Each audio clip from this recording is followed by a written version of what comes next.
The important is what are the possibilities you can face. You could have an apparent squint. You could have a patient who has a latent squint. That is, it comes on and off occasionally. You could have a patient who is constantly squinting, so it's pretty obvious that there is a squint.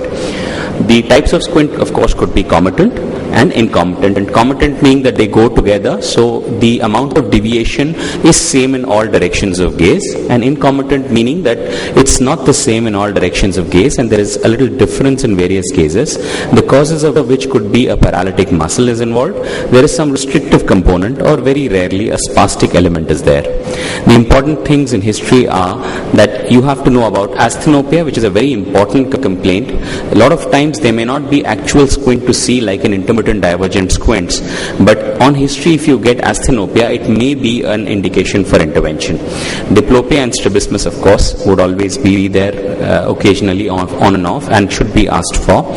The age of onset is important because earlier the onset, longer the duration, more constant the angle of squint, poorer is the outcome as far as binocularity is concerned. And of course, if these things are there, you should look for amblyopia, presence of amblyopia, and poor vision in one of the eyes. Whenever there is a doubt, whenever you're not sure, sometimes parents notice that there is a strabismus after a particular event like a fever or like a trauma or a fall from the bed. So they may actually come to you with not so significant history indicating the time at which the squint started. So it's important for you to actually look at earlier photographs and make sure that it's congenital or acquired, because it's important to know for causes of acquired squints. Pattern of deviation, whether it's constant or intermittent or alternate, same eye is fixing all the time or it's alternating. Precipitating factors like I talked about. Developmental history is important because very often patients of squint, small children, may have associated neurological problems. So when you are operating them under GA, it is important to know about associated problems, and of course that may be a comorbid condition in many of these squint conditions that need evaluation and management. And of course, previous treatment as far as refraction, glasses, occlusion, or any previous surgery is there. Whenever you're looking at a child, keep attractive objects. Children tend to have a very low attention span for objects, so they'll quickly start looking here and there. So try to keep an attractive object so that they can fix for a little while when you can assess the amount of deviation. Assessment of visual acuity, it's important to know that in adults or in older children it's possible to use Snellen's or ETDRS, but in smaller children you'll have to use age appropriate investigative tools like Teller acuity from 6 months onwards to 1.5 to 2 years, Cardiff from 1 year to 3 years, Catford drum, VER and optokinetic nystagmus, optokinetic drums generating nystagmus can also give us an estimation of the visual acuity. So appropriate visual acuity tools should be there with you so that you can get an idea what is the actual visual acuity.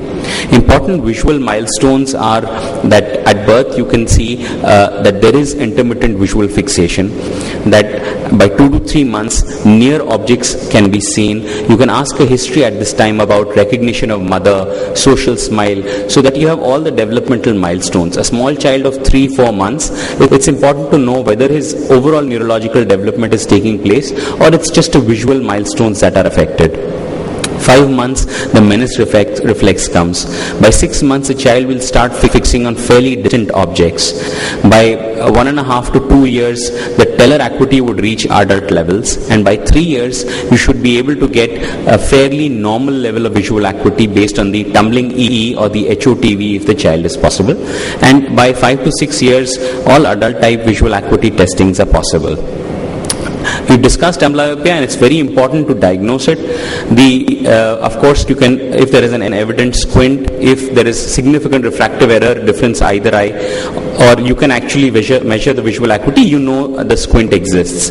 But sometimes behavioral patterns can tell you the child is extremely comfortable when the left eye is under cover, but the moment you cover the right eye, the child is extremely uncomfortable. You know that there is left amblyopia, and the moment the seeing or the fixing eye is covered, child becomes uncomfortable.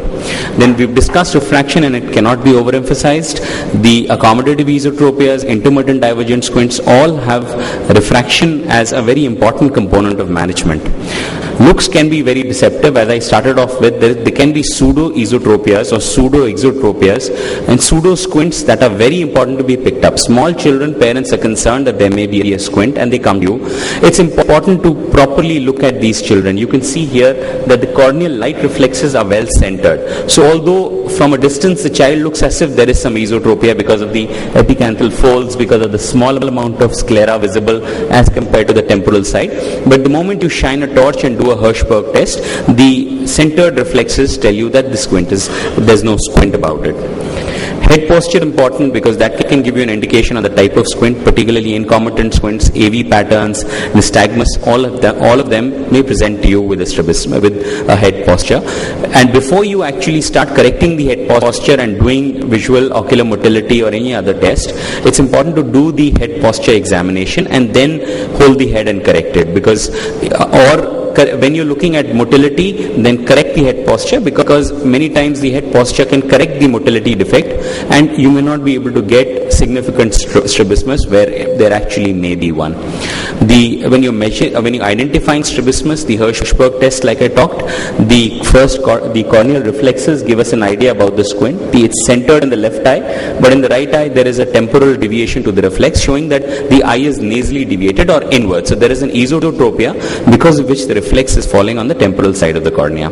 So this is the Hirschberg test gives us a good idea that there is a strabismus. You confirm with a cover test. Cover test is used to pick up tropias or true squints, and you place the occluder or the cover over what you feel is the apparently fixing eye. So you cover the fixing eye and you see for the taking up a fixation or the movement in the non-seeing eye or the non-fixing eye till that time. If it takes up fixation, you know that there was a squint. Unfortunately, it would not be true if the eye is not seeing to start off with. So if the eye cannot see, it cannot move. If there is no central fixation, and if there is an eccentric fixation, there may not be any movement. Or if there is gross motility defect and the eye actually cannot move to take a fixation, you will get a false result to your cover test. So it's important to pre-check these things and then do the cover test. It's very useful to pick up true tropias or true squints in that case. You can see that we covered this eye, and now this eye is deviating. We cover the left eye. This eye moves to take fixation. So this is the cover test. Right now the left eye is deviating. Cover the right eye and the left eye moves in to take a fixation. So this is the cover test to diagnose manifest squints. You have a uncover test after that for latent strabismus. For 4 years, where the patient comes to you aligned, but there is a strong history of squint, you want to uncover or make a hidden squint manifest. So the aim of uncover test is to look for the movement after the cover has been removed. The purpose of cover in this case is to break fusion. So once fusion breaks, the eye may deviate under cover, and you remove the cover and you look for the eye, what is happening to the eye under cover. Here the eyes were aligned before putting the cover. The object is there. The patient is looking with this eye onto the object of regard, and the moment the left cover is removed, you can see the eye moves in to take up fixation. So this was the cover-uncover test, where the fusion was broken to show a phoria or a latent squint. Deviations can be measured for distance and near. Always for near, use an accommodative target, a brightly colored object for children or letters for adults. The deviation should be measured with and without glasses for distance and near. And the fixation should be there. You use distance and near targets. You use prisms, and the prisms are placed with the apex of the prism towards the direction of deviation. And along with alternate cover test, you gradually increase the prisms, and the end point is that there is no movement on alternate cover test. You can even go beyond the value that you measure to see for a reversal of the movement. So if the eye before was an esotropia or an inward deviation, and the eye is coming out repeatedly under cover, alternate cover test, you've crossed the point, the eye starts coming from outside in. So you know you have crossed, and you have an accurate measurement on the amount of deviation that is there using your prisms. The limitations of PBCT, of course, are if the eye has poor vision. The optical quality of prisms is important. So every time you have to make sure that the patient is looking at the object. Sometimes they just estimate the object and keep looking there, and we just get a lot of variability in our deviations. The Krimsky or the corneal reflex is important when we're looking at eyes which do not have vision. So we center the reflex using prisms on the fixing eye and are able to see and get an accurate measurement on the amount of deviation. Ocular movements is very important. Duction are uniocular and versions of binocular eye movements. It's important to do binocular and uniocular movements. Like in this case, this child is looking at this torch with this eye and the torch here with this eye. So it could be a case of bilateral sixth nerve palsy. But the moment you do ductions, you can see the eyes are moving completely. So ductions are important as much as versions to be able to get a proper diagnosis. Then don't miss the oblique overactions, the A and V patterns. We'll have a talk on A and V patterns soon. So we'll discuss about them, but do not miss the obliques. The A and V patterns, because of oblique overactions, are important to be incorporated in your decision making when you're planning surgery. The synoptophore is a very important instrument, helping us to measure the amount of deviation. Particularly measurements of torsion are very useful. These are some of the slides that we use. These are the simultaneous macular perception slides, fusion slides and stereopsis slides. These are placed on either side of the synoptophore instrument, and binocular viewing, you need to know whether the patient is seeing both of them simultaneously. If he only sees the lion or only the cage, you know that there is amblyopia, or one eye is having a scotoma. Here the fusion slides tell us, and the difference in these slides are so that the patient can tell us and we know whether there is binocular viewing or not.